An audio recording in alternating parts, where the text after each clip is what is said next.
ఓం శ్రీ సాయిరామ్. భగవాన్ శ్రీ సత్యసాయి మహిమా ఝరికి స్వాగతం. సాయి భగవానులు భక్తుల పూర్వ జన్మ సుకృత ఫలితంగా వారి అదృష్టం మేరకు అనేక దృశ్యాలను ప్రసాదిస్తూ ఉంటారు. వారి హృదయాలలో ఎంతో కాలం ఆ రూపాలు ప్రతిష్ఠితమై ఆనందాన్ని కలిగిస్తుంటాయి భక్తులకు. జాన్ హిస్లాప్ అంటే తెలియని సాయి భక్తులు ఉండరనే అనుకోవచ్చు. జాన్ హిస్లాప్ అమెరికా సత్యసాయి సంస్థల అధ్యక్షులుగా సేవలు అందించారు.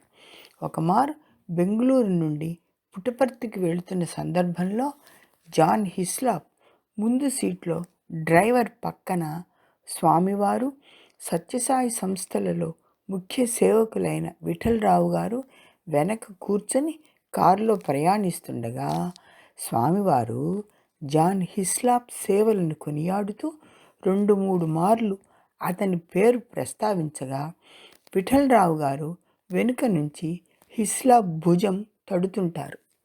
హిస్లాప్ స్వామి వదనార విందాన్ని వీక్షించాలనే ఆశతో తల వెనక్కు త్రిప్పి స్వామివారిని చూసి దిగ్భ్రమ చెందుతారు.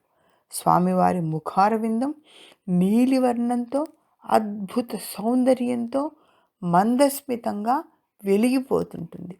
ఆ ముఖ సౌందర్యపు వర్చస్సును రెప్పవాల్చకు చూస్తూ ఉండిపోగా విఠలరావు గారు ఏమిటి అలా చూస్తున్నావు అని అడుగుతారు. అతనికి ఆ అద్భుత దృశ్యం కనిపించలేదన్నమాట. హిస్లాప్ ఆయన జీవితంలో అంతటి సౌందర్యాన్ని ఎక్కడా చూసి ఉండనందున స్వామి ఆ అద్భుతమైన ఆ నీలి రంగు ముఖారవిందం దేనికి సంకేతం అని అడుగుతాడు.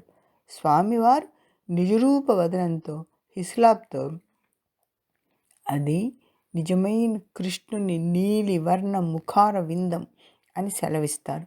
హిస్లాప్ హృదయంలో ఆ నీలి ముఖ వర్ణ సౌందర్యం హత్తుకుపోతుంది. 3 ఏళ్ల వరకు ఆ నీలి సౌందర్య వదనం హిస్లాప్ ఏ సభకు సమావేశాలకు వెళ్ళినా అతని వెనుకనే ఉన్న అనుభూతితో అమితానంద పరవశుడవుతుండేవాడు. సాయి భక్తులు స్వామివారు ప్రసాదించే ఈ దివ్య కానుకలను ఆయా భక్తుల సేవా భాగ్యానికి నిదర్శనంగా భావించవచ్చు. జై సాయిరామ్.